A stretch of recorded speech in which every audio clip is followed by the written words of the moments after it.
Observo gerta tibralen ne usna tuna joto hasten lu kurangno jeng tini belaino kepal ka hamta manikin ba jeng tini sini gana sini pandawo manka sini hastini kongres ni kesam presiden eba kasku haike ba kesam MLA sini borom gnan tapos desar sir আপনাকে স্বাগত আমাদের gerta tibralen ne thank you ধন্যবাদ sir আমি প্রথম প্রশ্ন করতে চাইবো আপনার কাছে আপনি তো 50 বছরের উপর ধরে কংগ্রেসে ছিলেন এবং কংগ্রেসে থাকার সময় আমাদের রাজ্যের জনগণের জন্য স্পেশালি আমাদের ভূমিপুত্র ত্রিপ্রাসাদের জন্য কিভাবে কি রকম কাজ করতে পেরেছেন স্যার? আমরা যখন কংগ্রেসে ছিলাম কংগ্রেস থেকে আমি এমএলএ হয়েছি এবং মিশ্র জনবসতি থেকে আমি এমএলএ হয়েছি বাগমা এরিয়া ওইখানে এসটি শিলগাড়ি এরিয়া ওইখানে এসটি আমি যথাসম্ভব চেষ্টা করছি এসটি নয় শুধু স্পেশালি এসটিদের এবং এলাকার উন্নতি করতে আমি চেষ্টা করেছি। তবে আমার 5 বছরের পিরিয়ডটা খুব কম ছিল, কারণ আমি 19 মাস আমাকে জেলে থাকতে হয়েছে বিনা কারণে। যাই হোক, কিন্তু Congress as a party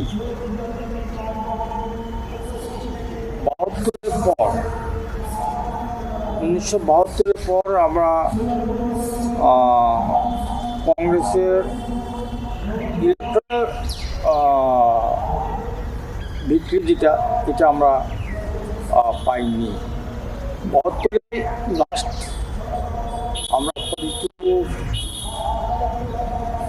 little bit এবং ভোট পেয়েছি, এরপরে আমরা আর পাইনি। আমাদেরকে আরেকটা আঞ্চলিক দল টিউজেসের উপর নির্ভর করতে হয়েছে, ফলে কংগ্রেসের কোনো জনজাতি সংগঠন গড়ে ওঠেনি। এটা দুঃখজনক, কারণ এই রাজ্যের 31% লোক, যেখানে উপজাতি অংশের মানুষ, জনজাতি অংশের মানুষ, তাদেরকে বাদ দিয়ে একটা সর্বভারতীয় দল গড়ে উঠতে পারে না। আমরা বহু চেষ্টা করেছি, কিন্তু দিল্লির তথা এআইসিসির ইনডিফারেন্ট অ্যাটিটিউডের জন্য আমরা গড়ে উঠতে পারিনি। এটা একটা দুর্ভাগ্যের বিষয়।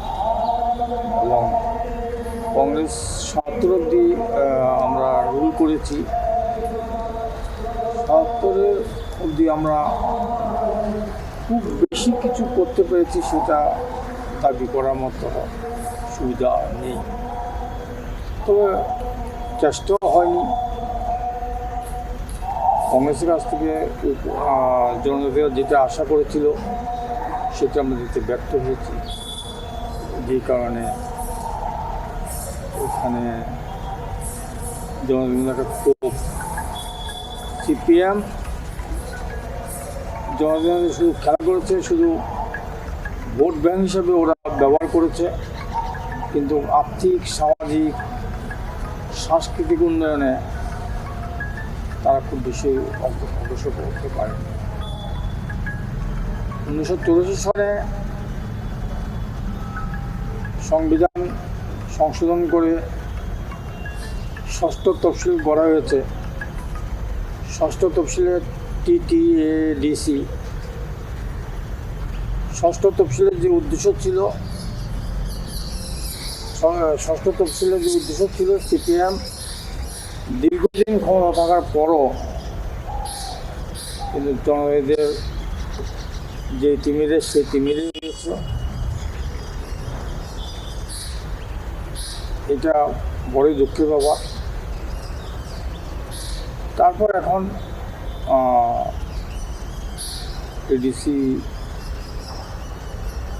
মথার ইয়েটা আছে, এখন হাঁটি পায়ে পায়ে চলছে। এটা 30-এর অধিকাংশ লোকের বঞ্চিত করে কোনো রাজ্যের উন্নতি হতে পারে না। স্যার আমার আরেক প্রশ্ন, বুবাগ্রা আমাদের মহারাজা যে তীব্রামত্রা যে গ্রেটার ত্রিপুরার দাবি নিয়ে এখন আন্দোলন করছেন, তো আপনাদেরও একটা সংগঠন TCF, ত্রিপুরা সিটিজেন ফেডারেশন, এটাও কয়েকদিন আগে লঞ্চ করেছেন বুবাগ্রা নিজের হাত ধরে আপনাদের সঙ্গে। তো যে গ্রেটার ত্রিপুরা নিয়ে তো এডিসি এরিয়ায় বা ত্রিপুরা এরিয়ায় ম্যাক্সিমামই এখন সামনের নির্বাচনে জয়ের আশাবাদী। তো নন STCতে TCF কতটুকু মানে নিজের ক্ষমতা দিতে পারবে বা নির্বাচনে কতটুকু আসন নিতে পারবে স্যার, আপনার কি অভিমত? দেখুন, তীব্রমতা জন্মটা হয়েছে বঞ্চিত জনজাতিদের উন্নয়নের জন্য, এবং গ্রেটার ত্রিপুরার বক্তব্য নিয়ে একটি স্বার্থান্বেষী গোষ্ঠী তারা মানুষকে বিভ্রান্ত করছে, জনগণকে বিভ্রান্ত করছে। বিশেষভাবে সাধারণ নাগরিককে, যারা অনুপজাতি অংশের মানুষকে তারা ভুল বার্তা পৌঁছানোর চেষ্টা করছে, যে যেভাবে পারে এইভাবে বক্তব্য রাখছে। কেউ বলছে গ্রেটার হলে পর এখানে বাঙালি যারা আছে তারা থাকতে পারবে না। যেভাবে সুবিধা পেয়েছে এইভাবেই বক্তব্য রাখছে, যেটা অসত্য এবং যেটার কোনো ভিত্তি নেই। যারা বক্তব্য রাখছেন তারা জানেন, কিন্তু তারা তাদের সংকীর্ণ চিন্তাধারা এবং সংকীর্ণতার বশবর্তী হয়ে ওরা একটা ক্যাম্পেইন, একটা প্রচার চালিয়েছেন। এটাকে সঠিক প্রচার দেওয়ার উদ্দেশ্যে এবং সঠিক প্রচার দেওয়ার জন্যে আমাদের একটা ভূমিকা থাকবে TCF-এর, ত্রিপুরা সিটিজেন্স ফেডারেশনের। আমরা বলতে চাই যে গ্রেটার ত্রিপুরা হলে কেউ এখান থেকে বিতাড়িত হবে না, বিতাড়িত কোনো প্রশ্নই উঠে না। কারণ এইখানে যারা অনুপজাতি জনসংখ্যা, তাদের এখানে বসবাস করার অধিকারটা রাজন্য আমল থেকে দেওয়া হয়েছে। সুতরাং উনি রাজন্য বংশের একজন কোনো অবস্থাতেই, যার DNA-তে ত্রিপুরার উন্নয়ন রয়েছে, বীর বিক্রমের নাতি, মহারাজ বীর বিক্রমের নাতি, সে কোনো অবস্থাতেই অনুপজাতিদের এখানে তার কথা ভাবতে পারে না, চিন্তাও করতে পারে না। আরেকটা আমার কোয়েশ্চেন, বিভিন্ন রাজনৈতিক দলের নেতারা বলছেন স্যার মহারাজারা ত্রিপুরার জন্য কিছুই করেনি, মানুষের জন্য কিছুই করেনি। যেহেতু আপনি রাজপরিবারের সদস্যের সঙ্গে কাজ করেছেন, তো এই যারা বলছেন এই ব্যাপারে আপনি কি বলবেন? এরা যেন না জানা ভান করে সাধারণ মানুষ, বিশেষভাবে নবপ্রজন্মকে ভুল বার্তা দেওয়ার জন্য এইসব কথা বলা হচ্ছে। আজকে রাজশাসিত আমলে কি উন্নয়ন হয়েছে, কি উন্নয়ন হয়নি, এ কথা বলতে গেলে একটা মহৎ রচনা হবে।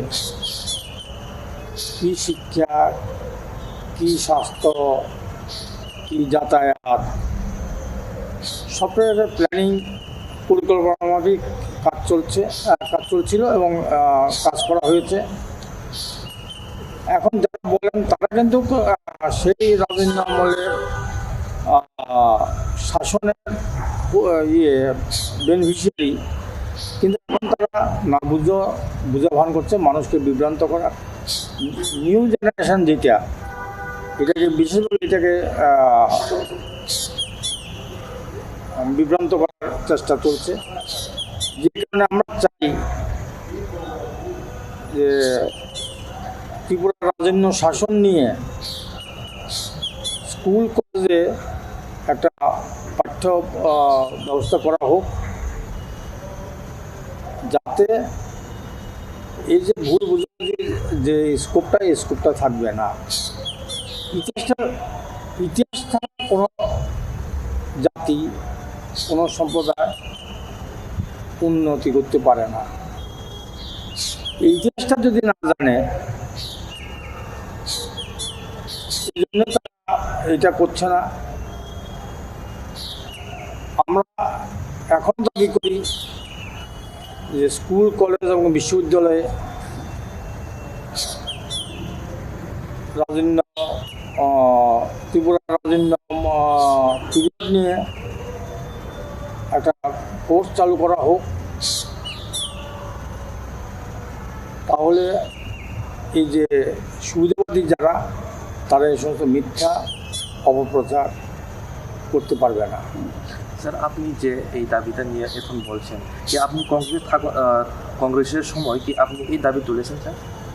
আমরা দীর্ঘদিন এই সমস্ত কথা বলে এসেছি।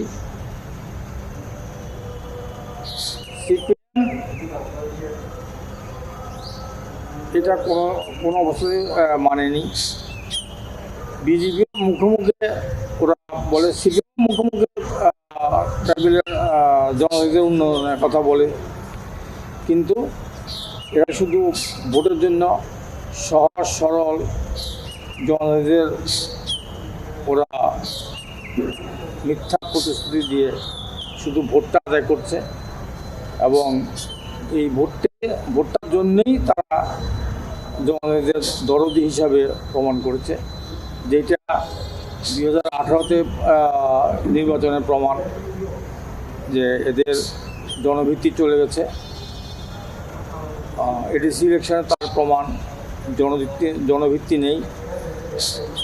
যদি এইটা হয়ে থাকে, আমাদের যে দাবিটা, এটা হয়ে থাকলে এদের আর কোনো অস্তিত্ব খুঁজে পাওয়া যাবে, অন্তত জনজাতি অংশ মানুষের কাছে। স্যার, আমার আরেকটা প্রশ্ন, রাজ্যে তো অনেক বড় বড় রাজনৈতিক দল আছে, কিন্তু আপনি যে ত্রিপুরা থেকে বেছে নিয়েছেন কেন স্যার? রাজনীতি দুই ধরনের আছে, একটা নিজের স্বার্থ, পরিবারের স্বার্থ, আরেকটা জনগণের স্বার্থ। আমরা চাকরা সমাজের বাসিন্দা, আমরা রাজ শাসনের উপকারিতা পেয়েছি। আমরা দেখছি কীভাবে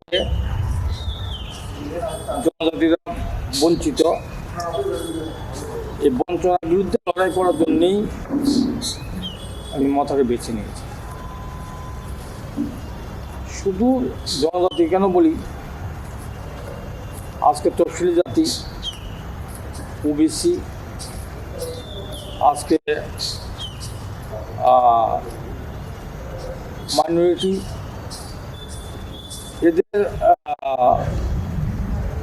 এদের প্রতি অবিচার করা হয়েছে।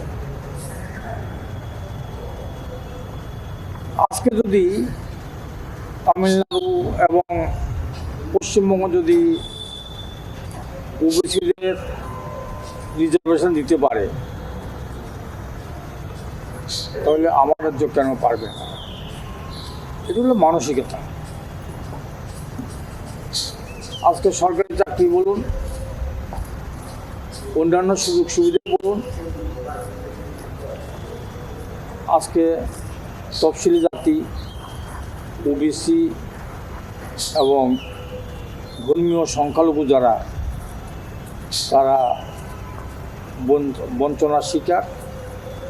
এই বঞ্চনার বিরুদ্ধে লড়াই করার জন্যেই মাথাকে আমি একটা সক্রিয় এবং বাস্তববাদী প্ল্যাটফর্ম বলে বিশ্বাস করি বলেই আমি এই ফেডারেশনের অংশ নিয়েছি। স্যার, আমার আরেকটা প্রশ্ন থাকবে, গ্রেটার ত্রিপুরাল্যান্ড যে মহারাজা এই দাবিতে তুলেছেন, তো গ্রেটার ত্রিপুরাল্যান্ড কি সম্ভব? তাহলে যদি সম্ভব হয়, তাহলে মানুষের এই রাজ্যের, ত্রিপুরা রাজ্যের মানুষের জন্য কতটুকু লাভবান হবে বা উন্নতি হবে মনে করেন স্যার? দেখুন, ত্রিপুরা গ্রেটার ত্রিপুরা নিয়ে যে সমস্ত গ্রেটার ত্রিপুরা কনসেপ্টেই মানুষকে বোঝানোর চেষ্টা করছে না একাংশ রাজনীতিবিদ, একাংশ রাজনৈতিক দল, এবং উন্নতি হবে বলেই তো অন্যান্য রাজনৈতিক দলগুলি গ্রেটার ত্রিপুরাকে সাপোর্ট করছে।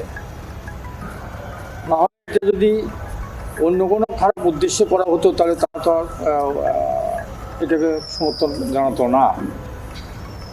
আজকে জাতীয় দল বলুন, আঞ্চলিক দল বলুন, সবাই তো এটাকে সমর্থন জানাচ্ছে যে গ্রেটার ত্রিপুরাকে সাপোর্ট করে ওরা বিবৃতি এবং প্রেস কনফারেন্সের মাধ্যমে এটা বার্তা পৌঁছাচ্ছে যে গ্রেটার ত্রিপুরা ওরা সহমত। তবে সবাই তো উন্নয়ন চায়, একজন এক স্টাইলে, তা উন্নয়ন হবে বলেই সবাই সমর্থন করছে। তো দুর্ভাগ্য, বিজেপি আইপিএফটি জোট সরকার আইপিএফটি ত্রিপুরাল্যান্ডের দাবি করা সত্ত্বেও এরা কিছুই করেনি। এরা ত্রিপুরাল্যান্ডকে এই দাবিটাকে শুধু ক্ষমতা আসার জন্য ব্যবহার করেছে, কিন্তু ক্ষমতায় এসে ওরা এটা কিছু করেনি। এবং দুর্ভাগ্য যে ওরা জনের জন্য কিছুই করে।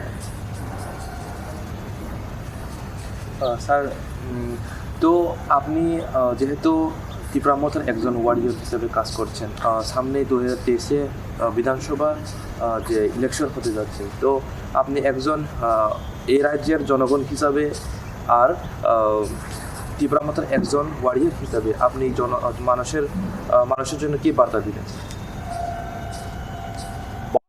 তো পরে কথা, আগে ত্রিপুরা জনগণ রাজনীতি খুব সচেতন। এরা সমস্ত জাতীয় দলের শাসন দেখেছে, কিন্তু ওদের কোনোদিন ভালোভাবে নিতে পারেনি, কারণ এদের কোনো উন্নয়ন হয়নি। রাজনৈতিক দলগুলি ওদের ফান্ড বলুন, ওদের মেম্বারশিপ বলুন, ওরা করে নিতে পেরেছে, কিন্তু সাধারণ মানুষের কোনো উন্নতি কিছুই দিতে পারেনি। আমার বিশ্বাস তার একটা পরিচ্ছন্ন নেতৃত্ব উইথ নিউ ভিশন, একটা নূতন প্রজন্মের হিসেবে মহারাজ করে বেছে নেবে এবং ত্রিপুরার যে একটা স্বচ্ছ পরিচ্ছন্ন সরকার দেওয়ার জন্যে মতাকে সমর্থন করি। আমি সিটিজেন ফেডারেশনের হিসাবে অবধি যতজনের সঙ্গে যোগাযোগ করেছি একটা ভালো সাড়া পেয়েছি, যেটা কিছুদিনের মধ্যেই দেখাতে পারবো। আমার একটা অনুরোধ থাকবে যে স্বার্থান্বেষী রাজনৈতিক দলগুলির অপপ্রচারে বিভ্রান্ত না হতে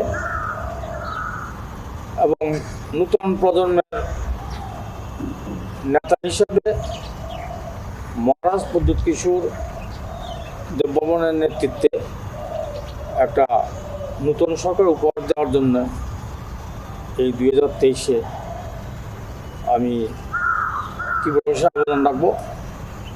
এবং তারা বিচার করুন যে একটা স্বচ্ছ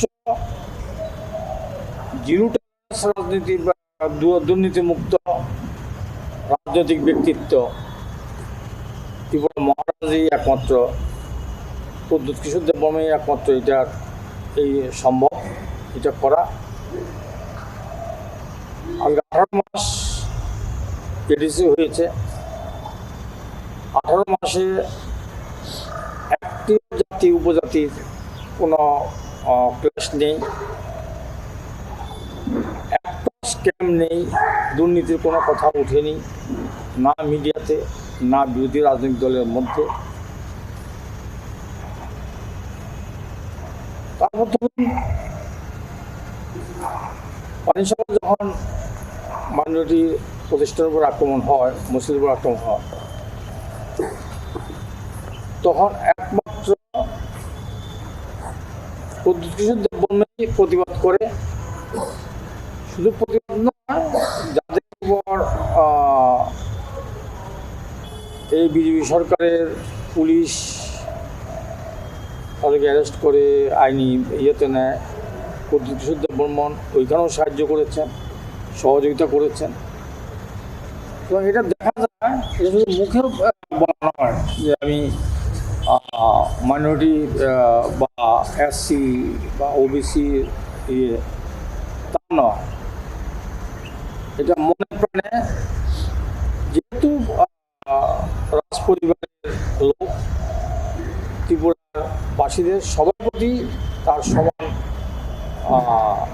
দরদ, সমান সম্মান এবং সমানভাবে উন্নতি করার জন্যে তার একটা সিদ্ধান্ত, এটা স্পষ্ট। স্যার, আপনাকে অসংখ্য ধন্যবাদ আমাদের অনুষ্ঠানে আসার জন্য। Thank you. Oke, Nangnai makna sini kesam MLA sini sar bini langmani kok de botangi ti pramo thano simi kubuni kotor party tongui tong phono tangoni bagai ti pramo thau phaika te bubagrano tamani bagai bologiri kate hasini hani busa ti prasarok busuk man the shopne manka eba busuk joratui laikol jaka apano tuino mobai kok salai kanor bokna kana gabus kane shala seng malai khage tesa sarno haino hai sini pandawo lam ringnai te rongno kok gaham hamya seng bini kutino seng khnalaina jutona hambai.